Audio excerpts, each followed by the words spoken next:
Nih, apa sih arti ghibah? Dari ghaib. Ghaib tuh nggak ada. Orang yang diomongin itu nggak ada. Ghibah namanya. Yang diomongin apa? Keburukannya. Kalau yang dibicarakan kebaikannya bukan ghibah. Jadi ghibah itu menceritakan keburukan orang lain yang apabila dia mendengar merasa malu atau marah, itu namanya ghibah. Kalau misalnya membuat dia bahagia, bukan ghibah. Karena definisi ghibah menceritakan keburukan orang lain yang apabila orang tersebut mendengar dia merasa malu atau marah. Misalnya kejelekannya, ih kamu kenapa sih harus cerita, kan malu dia gitu ya. Berarti kalau tentang kebaikannya orang nggak marah, bukan riba.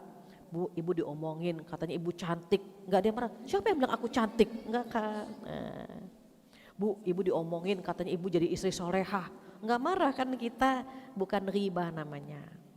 Terus bagaimana ribah yang dibolehkan? Nah, ada ribah yang dibolehkan. Ibu senang banget, oh ada gibah yang dibolehin ya. Nah, gibah yang dibolehkan ada 4. Yang pertama, jika niatnya konsultasi. Misalnya mohon maaf, konsultasi keluarga, konsultasi kesehatan, konsultasi masalah-masalah yang sebetulnya rahasia, tetapi dia konsultasi kepada pakarnya, kepada yang kompeten di bidangnya, maka itu boleh. Konsultasi, misalnya contoh, mohon maaf dok, suami saya begini, begini, begini. Tetapi kan dia konsultasi kesehatan kepada pakarnya, maka dibolehkan. Itu yang pertama.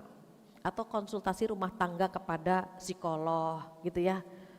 Itu kan kepada yang kompeten, itu dibolehkan. Tetapi niatnya cuma konsultasi. Yang kedua, mencari solusi. Jadi kalau misalnya ke teman, ke adik, ke kakak, ini ada masalah keluarga, enaknya gimana ya bilang sama om atau tante atau ke suami atau ke teman kita. Tapi dengan catatan jangan disebut nama. Gak usah misalnya gini, Bu Fatia, saya punya masalah sama temen di JGC bu, ibu pasti tahu deh orangnya, namanya inisialnya ini, gak usah. Yang mana itu yang suka senderan misalnya, nggak usah dikasih cluenya. Niatnya apa? Kan mau mencari solusi, jadi jangan sebut nama. Even kepada suami kita, kadang-kadang kita lupa ya. Mas aku punya masalah di kantor sama bu ini, pak ini.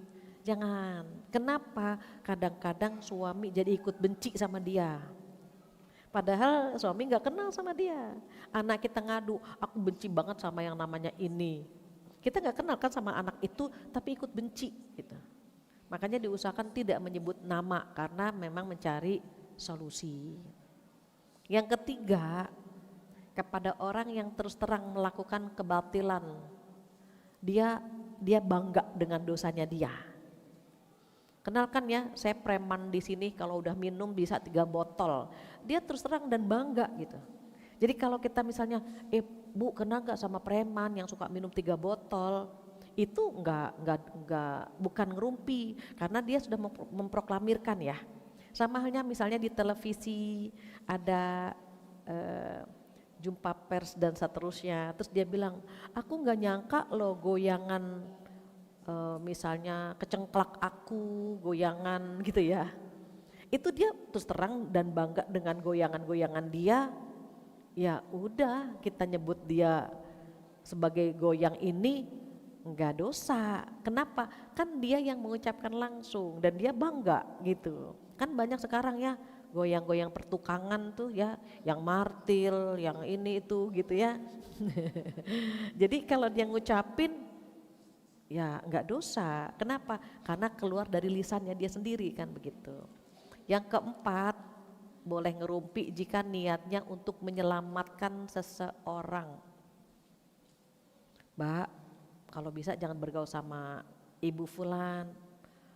Ibu Fulan itu track recordnya kurang bagus. Dia pernah begini, begini, begini. Itu boleh. Nah, kalau bisa nggak usah nikah sama dia karena begini-begini, pernah punya masa lalu. Itu niatnya memang untuk menyelamatkan seseorang, maka dibolehkan. Pernah ada seorang ibu, kita kondangan nih, saya pernah cerita. Kita kondangan, pas lagi kondangan ibu itu bilang begini, Bu Fatiah, sebenarnya ya Bu, saya tahu menantunya ini bukan pria baik-baik. Dia sebetulnya sudah punya istri. Saya bilang, ibu kenapa nggak bilang kepada teman ibu kalau calon mantunya itu sebetulnya sudah punya istri? Apa jawaban dia? Habis takut ghibah. Nah itu salah. Untuk menyelamatkan seseorang boleh Bu. Bu, saya lihat Pulan begini, kalau bisa ibu jangan berteman sama dia, boleh. Tapi memang niat di sini ingin menyelamatkan teman kita gitu. Jangan ditambah diembel-embel, dia tuh bu, nggak usah.